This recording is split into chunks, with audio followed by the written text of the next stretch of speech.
வணக்கம். இது வந்து என் புகுந்த வீட்டு குலதெய்வம். என் புகுந்த வீட்டு குலதெய்வம்னா பொன்னமராவதில இருக்கும் அழகனாட்சி அம்மன். அந்த கோயில் வந்து சோழர்களால் கட்டப்பட்டது. அங்க வந்து அந்த கோபுரம் வந்து களிமண்ணாலும், ஓடு அந்த ஓட்டோட தோலு அதுவும், அப்புறம் கடுங்காய் அதுவானால உருவாக்கப்பட்டங்களாங்க. அப்போ வந்து அங்க வந்து அந்த காலத்திலே வெள்ளிக்கிழமையும், செவ்வாய்க்கிழமையும் பச்சை தண்ணீர் விளக்கரியும் அழகனாட்சி அம்மன்னு சொல்லுவாங்க. எங்க ஐயாலாம் பார்த்துருக்காங்களாம். அப்போ வந்து குழந்தை இல்லாதவங்க போய் அங்கே போய் வேண்டிக்கிட்டு மனம் உருகி இது பண்ணால் கண்டிப்பாக கிடைக்கும்னு சொல்கிறாங்க. அப்புறம் அங்கே வந்து பார்த்திங்கன்னா கண்ணகி தேவியும் கோவலன் அவங்களும் வந்து அங்கே போய் மதுரைக்கு செல்லும்போது அங்கே தங்கியிருந்தாங்களாம். அதேமாரி மருது சகோதரர்களும் வேலுநாச்சியாரும் அங்கு தங்கியிருந்தாங்களாம். அதை பற்றி எனக்கு தெரிஞ்ச வரைக்குங்க. இப்போ வந்து பாட்டு.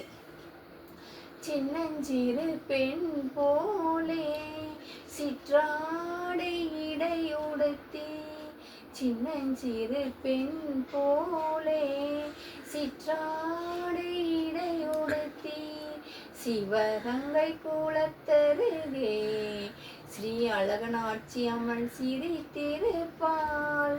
சின்னஞ்சிறு பெண் போலே சிற்றாடை இடையுடுத்தி, சிவகங்கை குளத்தருகே ஸ்ரீ அழகனாட்சி அம்மன் சிரித்திருப்பாள்.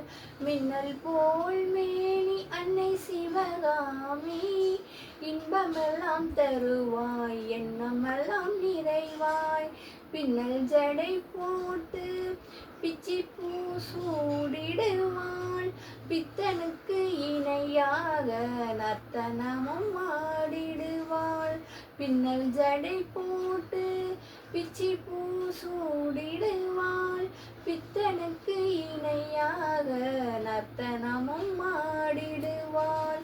சின்னஞ்சிறு பெண் போலே சிற்றாடை இடையுடுத்தி, சிவகங்கை குளத்தருகே ஸ்ரீ அழகனாட்சி அம்மன் சிரித்திருப்பாள்.